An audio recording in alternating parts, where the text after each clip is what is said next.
Hi there, my Ali Pallies, and thank you for joining me today. Now, I filmed this video today and I got really into it and then realised it's a little bit too long. So I'm going to actually split it into two parts and you're seeing a sneaky preview of the final look. So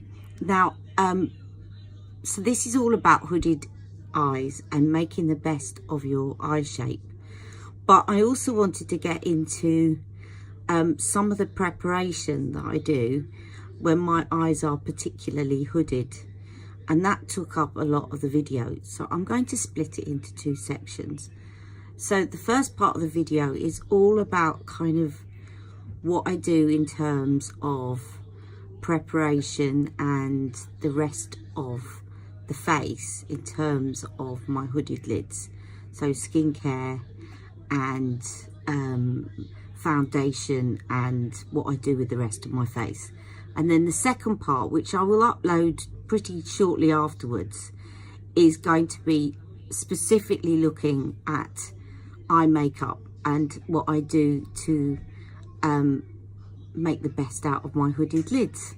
So I thought that was probably better than putting it all into one video. So I hope you enjoy this, and I will upload the second part pretty much straight after the first part so that you can see that straight away. I just thought it was too much in one video. So I hope you enjoy this, and I'll catch you soon. You're going to get a shock now because you're going to see me first thing in the morning from this being made up. First thing in the morning with very puffy lids. But yeah, so you'll see an after and then a before. All right, enjoy. See you soon. Hi all my Ali Pallies, and thank you for joining me today.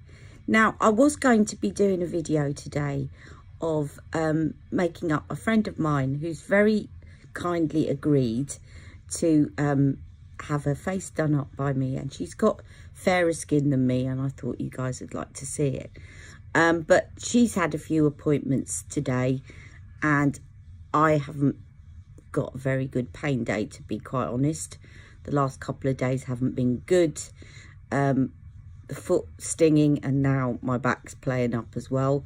So we've postponed, and I've got a couple of requests. One of them was to do a actually, sorry, I've only got one request, but that was to do a 70s 80s inspired blue eye makeup look using my James Charles palette. So that's from Lucy, and I will be doing that at some point over the weekend. But this morning I felt inspired to do this video about hooded eyes, because what happens is when my pain flares up, don't know why, but when my pain flares up, my eyes become even more hooded than they normally are due to kind of puffiness, probably just my body's inflammatory reaction, whatever.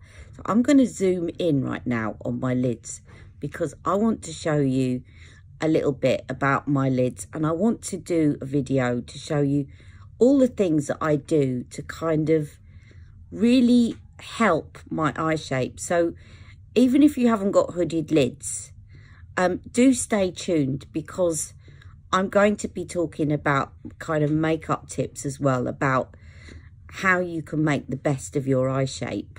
But definitely if you've got hooded lids, stay tuned. So I'm going to zoom in. Now, I don't normally do this and start going on about all the things that are wrong and how to correct them, right? It seems such a negative way to be, but I want to explain some of the things that I do that I can actually help it without any surgical intervention, and just through makeup and skincare and other things, how I can actually help this myself. So I'm going to zoom in so that you can really see my eyes close up, and I'm going to bring this up because at the moment I'm looking down, so actually it's giving you the impression that my eyes aren't as hooded as they are. And a lot of the time when people do hooded eye tutorials, I'm sorry to say this because I'm not one for kind of criticizing other channels, but when I've tuned in, I've thought, you don't have hooded lids, you've got them slightly hooded, but really, you know, they're not half as hooded as mine. So I'm really hoping that people can see this on somebody with very, very hooded eyes and see that there are things that are possible to do with very severely hooded eyes. So I'm going to bring this camera up because at the moment, because I'm looking down, you can see my mobile lid because I'm looking down at you. But if I bring this up so that the camera is level, right, with my eyes, you can see that this morning, this particular eye, and by the way, you will always get one eye that is more hooded than the other. And I am resisting the temptation. When I talk, I'm always doing this, right? I'm resisting the temptation to do that because I want you to see what my eyes look like when they are relaxed. So I'm just going to bring you up. Now you will see here this morning, and of course my eyes are watering a bit as well.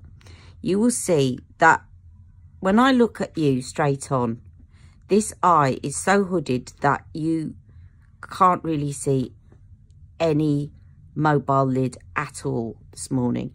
If I kind of zoom in even more, you would see almost that this is hanging over my eye.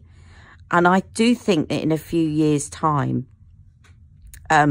maybe not that long, I may actually have to get surgery, because some people, when they've got very hooded eyes, eventually what happens is that this, I'm just going to do this, probably not very good for my eye, but that starts to hang over the eye and you can't see.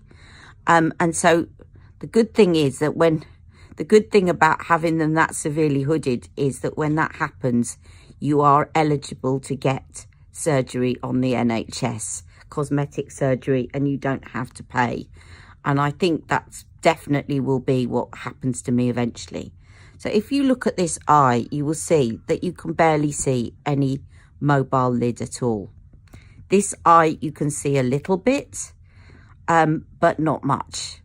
This eye you can't see. If I open my eyes quite wide, you can see that it literally, the hood is hitting my lashes. That one, not so much. I've still got a little bit, a tiny bit of mobile lid visible. And as I said, most people with hooded lids have got one that is more severe than the other. Don't know why that is. Maybe when we express our face, we automatically use one side of our face more than the other.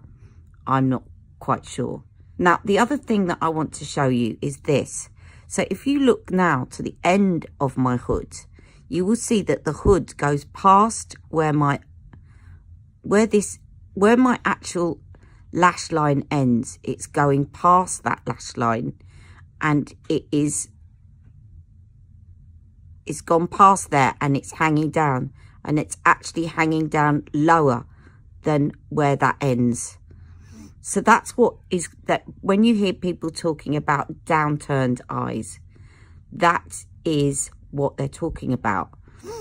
And again, that is more pronounced there than it is there, although this one is also slightly lower than where my lash line ends. Now what that does is it kind of gives you those kind of sad eyes, you know, the sad puppy dog eyes. I'll see if I can find a picture of what I mean in there, and you can see.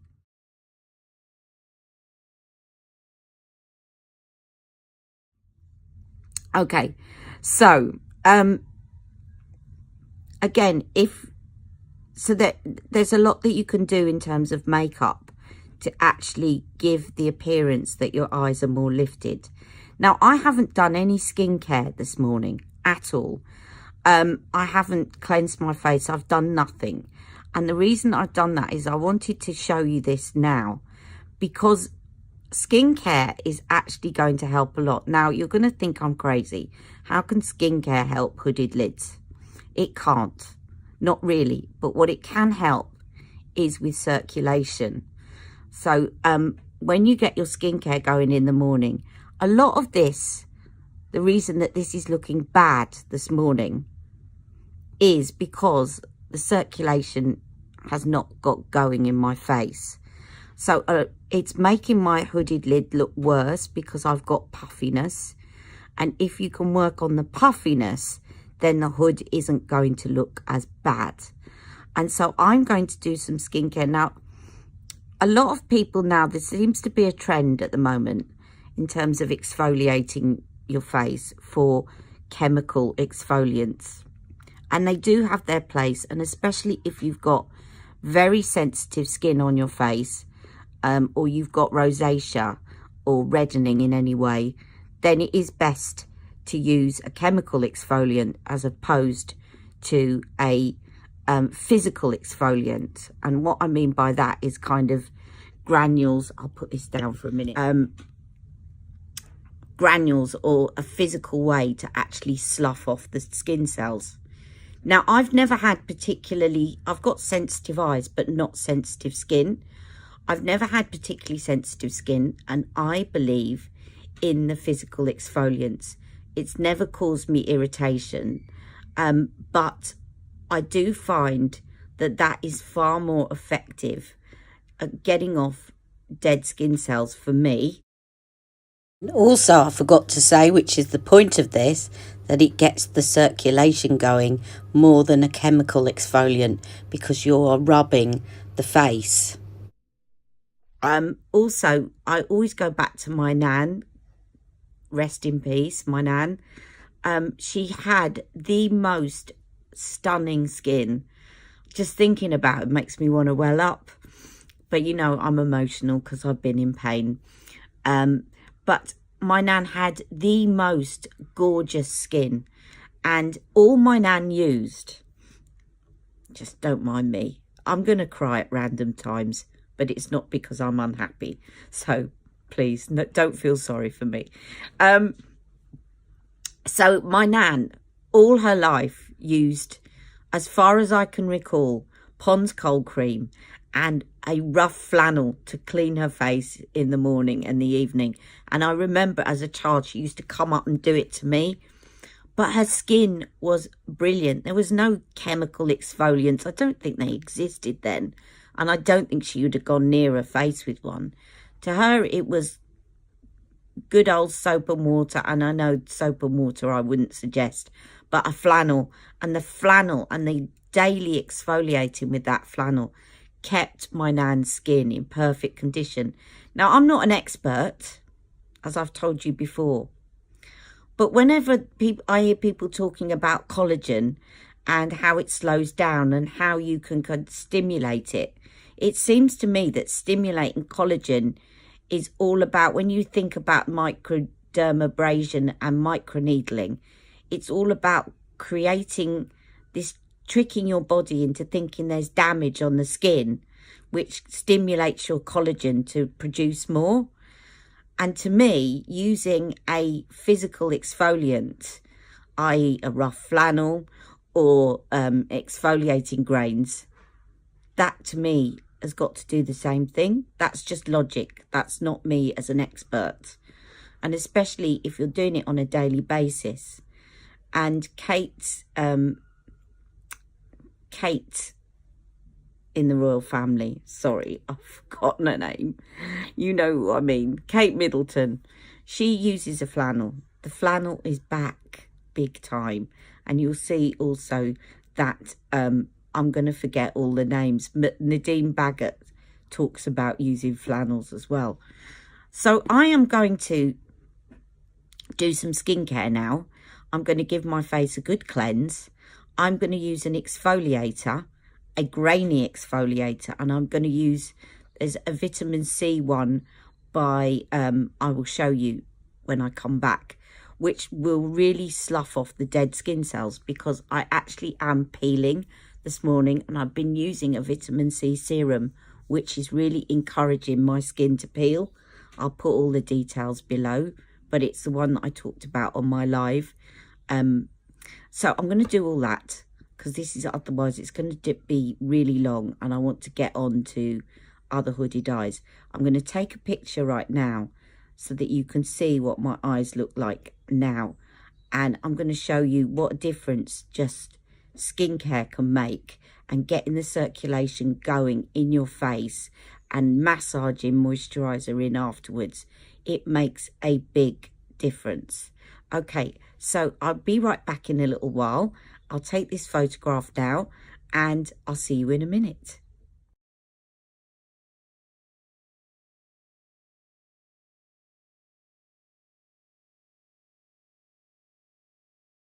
Okay, I'm back and I've taken a photograph. I'm not sure that the photograph really shows much improvement at all, but I've got the circulation going in my face and my skin feels lovely now and all ready to apply makeup. But before I get on to applying makeup, there is something else that you can do for hooded lids. And all you do, and I learned this from Trini, so if you hold your eyebrows so that you're not, because what happens when you got hooded lids is you often kind of start using your eyebrows a lot more. So to hold your eyebrows and open and shut your eyes, or you can even push your eyebrows up and open and shut your lids for about a minute, and you will see a difference with this. It's only temporary, but it sort of strengthens that muscle around the eye and it just makes your hooded lids look a lot less severe. So I'm just going to do this for a minute and I will be right back, and I'm going to take another photo and you'll see, hopefully, a difference. Okay, I've done about a minute of this and now I'm going to let go, and you can see a massive difference, I'm sure. Let me just take a picture of that. This is me before the exercise. Now have a look at the amount of mobile lid you can see visible here. And now I'm going to go to afterwards. Can you see that you can see more mobile lid visible? It's amazing, isn't it? What that little exercise can do just in a short period of time. And it's reminded me, because I don't do them every day. It will start to drop back to where it came from. Right, it's only a temporary thing, but it just kind of strengthens those lids and kind of, I don't know whether it has a lasting effect over time, but it certainly does have a temporary effect, as you can see. But it will, as this video progresses, you will see it, unfortunately, going back to where it came from. But hopefully now I've got some circulation going, as well as a thumbprint next to my brow.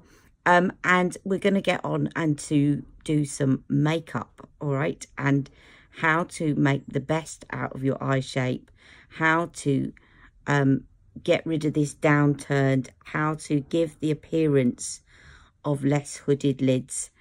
And so let's get on with it, shall we?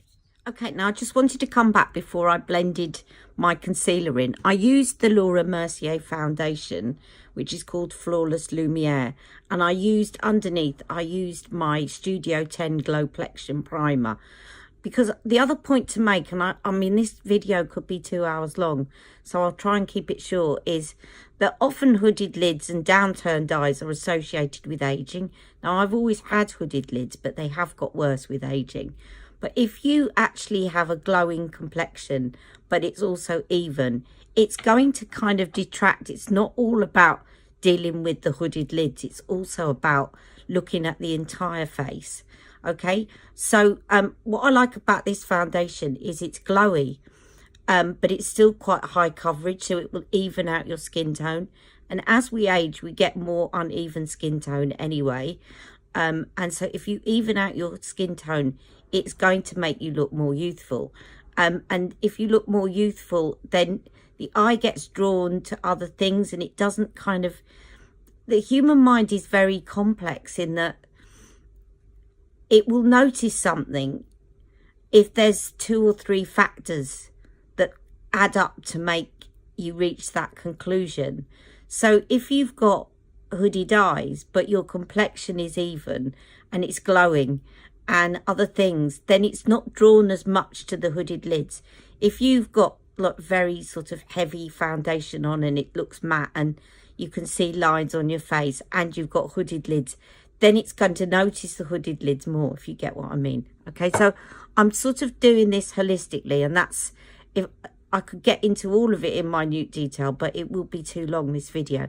Now, the other thing I've done, if you notice here, I don't know, the reason I haven't blended it in first is because when I've taken my concealer, my brightening concealer up, I've taken it up like that so that it gives me a bit of a natural highlight, which will immediately give my eyes a bit of a lift. Okay, and I'm just blending that in now with a damp beauty blender. Okay, so I'll do that and I'll be right back. Now, I just want to explain, you don't have to take this concealer down as low as me. I'm not doing it to imitate Kim Kardashian. The reason that I take mine down so low is because of my hyperpigmentation. It just gives me a little bit more coverage, especially when I'm using these glowy highlighters. But if you want to, and you can. And I just take some in the middle as well to just give me a bit of a highlight. Actually, I don't need to come off because I've blended all that in while I've been talking to you. And I've got some on my lids. I'll give that a bit of a blend, but you can bet your boots that it will have creased by the time I'm ready to set it. So I'm not worried too much about that. Now, the other thing that I do, and Wayne Goss calls this, I nearly said Wayne Charles then. Wayne Goss calls this underpainting, and I think he does it under foundation. But what I like to do as well, if my eyes are very puffy and going for that kind of global thing, is if you define other features. Obviously, when you've got hooded lids, they're not as defined as if my eyes, if the crease was up there. But again, it's about tricking the eye looking at you into believing that there's more definition going on elsewhere. So what I like to do is to underpaint, but I don't underpaint under my foundation. I underpaint under my powder, and I'm going to show you what I do. Now, the great thing about underpainting, if you're not very confident about contour and you always think that you end up with a bit of a harsh line, then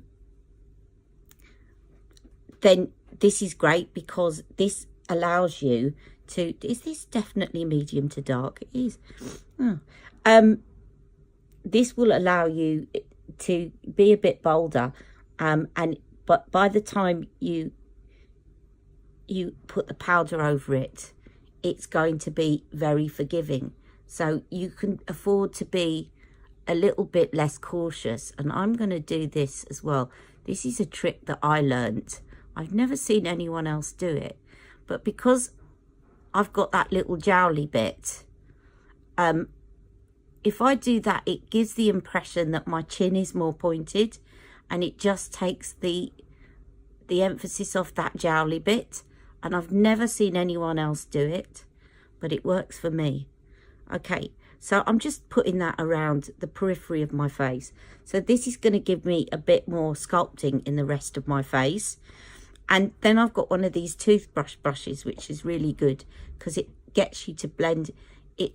So first of all, just press it into the skin and then start to blend it, and blend your sculpt up. Don't blend it down, because we're trying to achieve lifting. Everything looks lifted, more lifted than it would be in real life.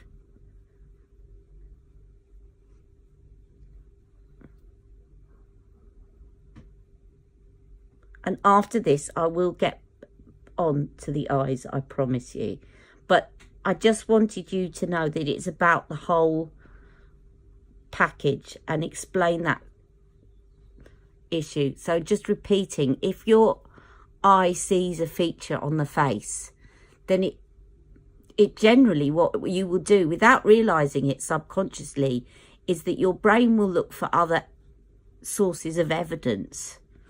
So if you've got hooded lids, your brain will start looking, the person looking at you will start to look at other things on your face.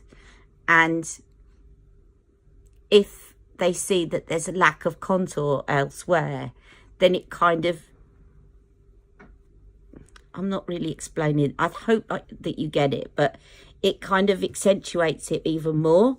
So it's about looking at the whole face and sort of making sure that other things don't make the eye confirm what they're seeing on the eyes. If you get, please tell me if you understand that. I hope I've made it clear. I don't feel like I'm being clear at the moment, but I hope I am. Okay, so I've done that. Now you could probably look at that and think, whoa, Ali, that's too much. And it is, but once I put the powder over, it won't look too much at all, and you'll be left with and what I'm going to do as well is put some of the very fair powder of Charlotte Tilbury's underneath to really chisel that out, so it immediately gives me more definition in my face.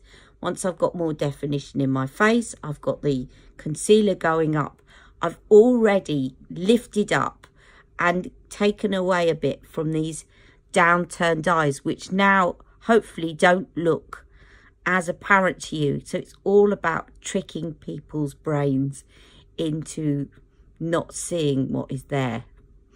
That's what I love about makeup. Okay, I'm just going to set these eyes first, and I'm going to use Charlotte's lightest powder for this. So her shade 1 of Genius Magic Powder. And wherever I've put my concealer, my lightening, my face brightening concealer, I'm going to put the lightening powder, but I'm going to make sure that I set my eyes and my under eyes first so that they don't crease on me. I'm just going to take a setting brush, tap out the excess and dab it under my eyes like so, and I always go from the outside in, as you know.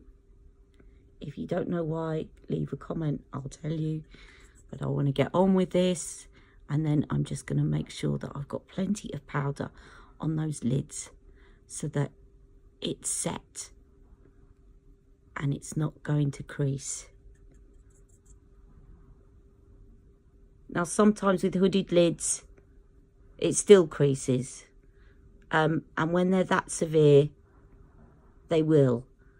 But it's about taking preventative steps as much as possible. Okay, and then I'm going to go in with the rest of my powder in shade 2 in a second. Just let me put this down here because I haven't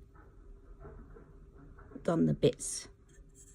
And make sure you take your white powder or your lightest powder up there to give the eyes a lift.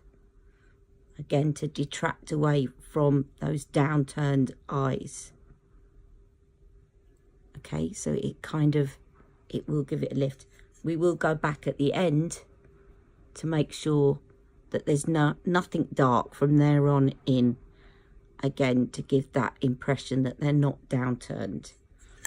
Okay, and the other thing that I'm going to do, I'm going to come back to that fair powder in a minute. But I'm going to go in now with my shade 2. Okay, so as soon as I start putting powder over, you will see that what looked a bit too much just starts to look a lot more subtle. But it also will layer it so it will stay put all day. And here around my chin, where it was looking a bit too obvious, a bit too liney, it will just blend it all together really, really well. And then once you set that with spray, it will blend it even more. Just want to put a bit more up here. And you can put another contour over the top as well, which I'll do, but I'm not going to do that now because, as I say, this is already going to be too long and I want to get to the eyes. But the last thing that I'm going to do, just to make sure that I chisel out my contour even more, is to take the flat part of a beauty blender and my light powder, and take quite a bit of that because I want to do some baking. Come on, Charlotte. That'll do. And then I take it on the flat end here, and I'm going to take that just underneath the contour, because that will just chisel the cheeks even more, but not in a over the top way. Sorry, I need to get some more powder.